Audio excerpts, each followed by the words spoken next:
Hello, this is a quick crash course for animators who used to working in Maya and now switching over to Blender.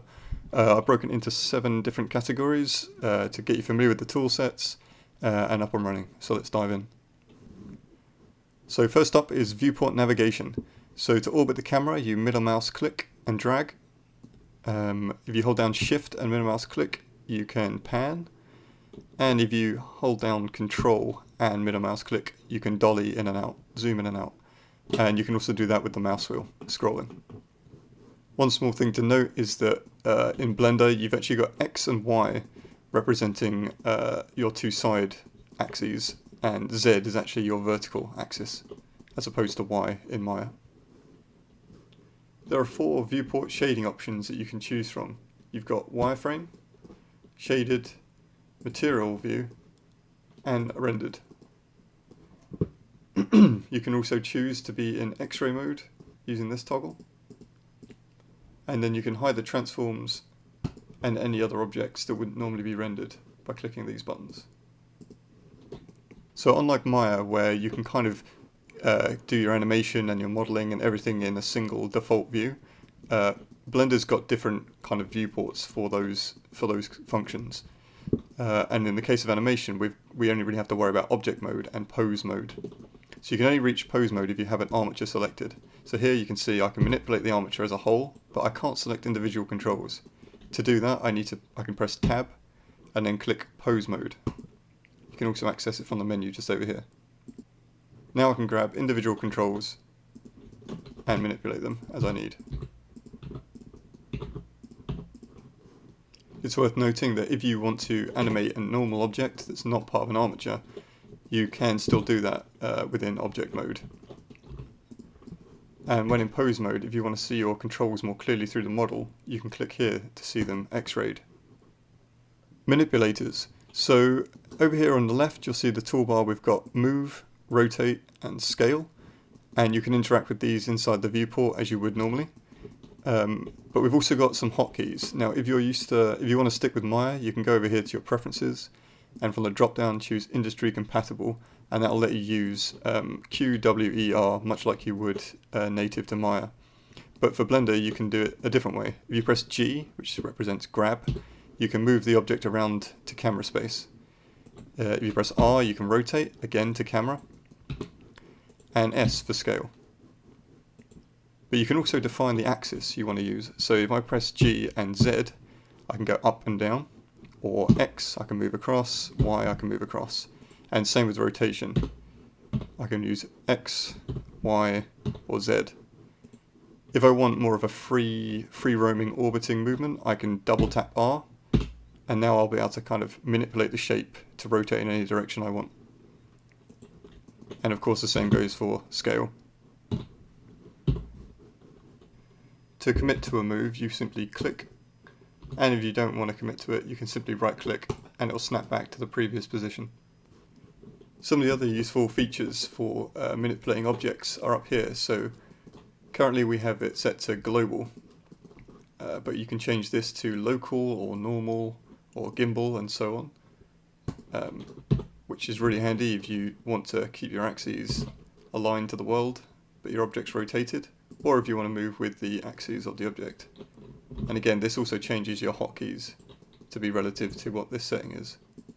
You can also choose whether or not you're moving the object based on its individual origin, its median point if you have multiple objects selected, or 3D cursor, as well as the active element if you're planning to pivot around another object.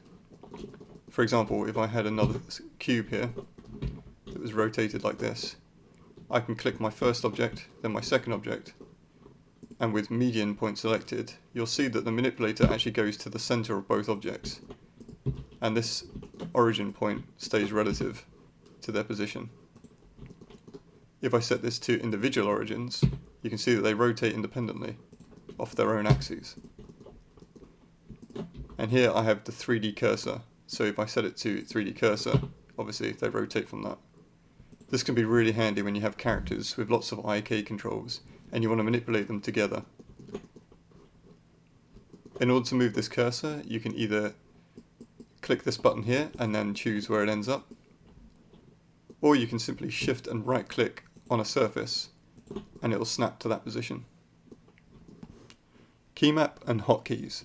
So some useful things to know. If you press N, you can open up your sort of channel box over here on the right. And if you press T for toolbar, you can open and close your tools on the left. A useful feature in Blender is being able to reset your transforms. You can obviously do it manually over here by typing it in, but you can also do it with the keyboard.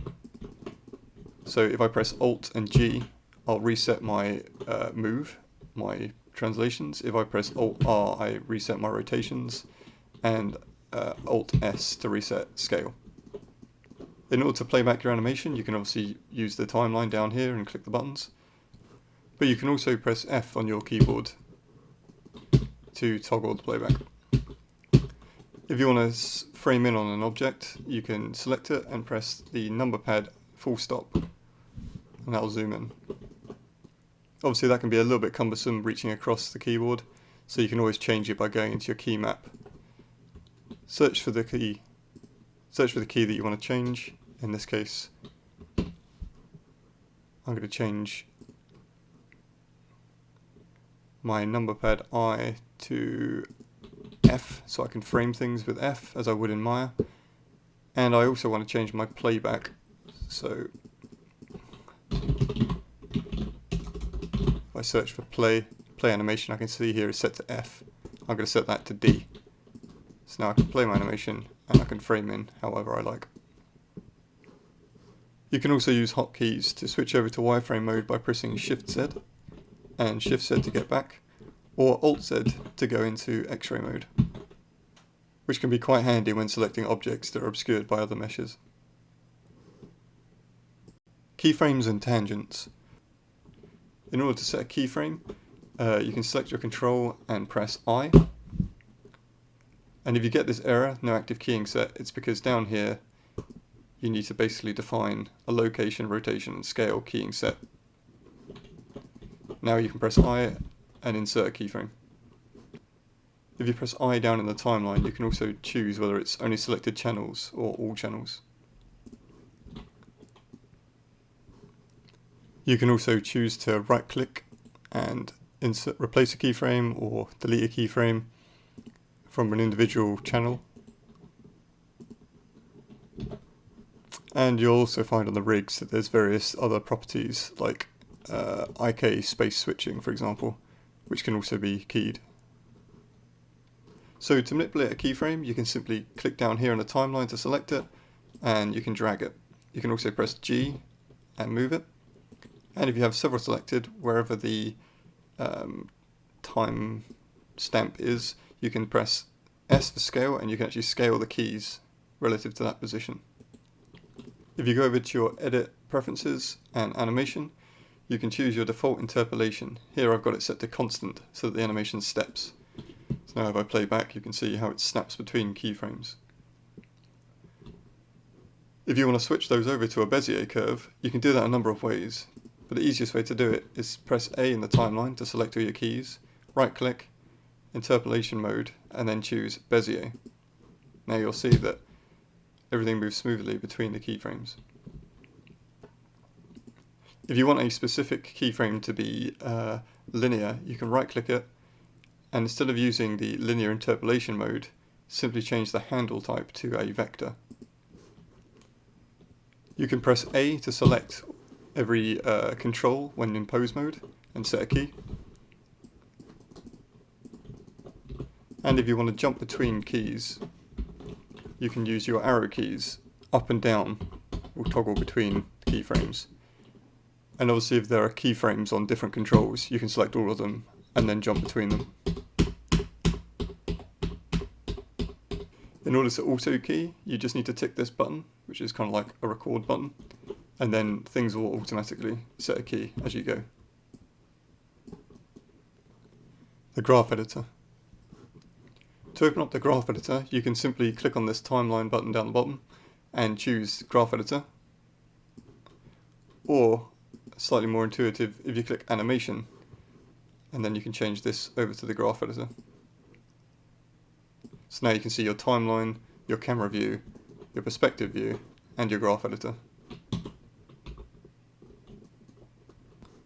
To use the graph editor is very similar to Maya, so you simply grab a control, you can open up the various channels, then you can select one, you can drag over it, and then you can manipulate it the same way you would an object in the viewport. So G to grab it and move it, R to rotate them, and S to scale. You can also hide and unhide in both the viewport and the graph editor by pressing H, and then Alt H will bring everything back. And you can use this to make the graph editor a little bit cleaner to work with. If you select a channel, Shift H, and then it will make everything hidden except for that, and Alt H will bring it back. Tween machine. So a really useful tool that most animators rely on in Maya is the Tween machine, which is a plugin. But Blender's got its own built-in one called the breakdowner. And it works in a similar way, except instead of having buttons to click on or a slider, you actually just use the mouse inside the viewport. So if I click on a control here, like the body, here we can see it's bending, he's bending down. If I go in between, with the breakdowner selected, I can click and drag. And now you can see in the top left corner I've got a percentage that shows how much I'm favouring the key in front or before. And then I can simply click again to commit to that position. Alternatively, I can also drag off to the right, and you'll see I now go beyond 100% and start to overshoot beyond the keyframe that's in front. And this can be quite useful for adding overshoot to your animation. It's worth noting that the Tween machine, or the breakdowner, doesn't actually work in object mode, so you'd have to be working with an armature in order to take advantage of that tool. Playblasting. So the Playblasting tools are really simple. If you go over here, you can choose your output directory, and then I recommend using file format MPEG video, and then change the encoding from Matroska to MPEG-4. Now you simply click here on View, Viewport Render Animation, and it'll start playblasting. It playblasts with whatever your current view is, so if you're in wireframe shaded or material view, and also with the overlays on or off depending on what you've set. You can press escape to cancel it halfway. So you can see here if I put it to shaded and turn my controls off, view, render animation, you can see now it's exactly what I saw in the viewport. And it's using the same resolution size that's set for the render. So hopefully that's enough tools now that you can kind of dive into Blender and get started animating. Thanks very much.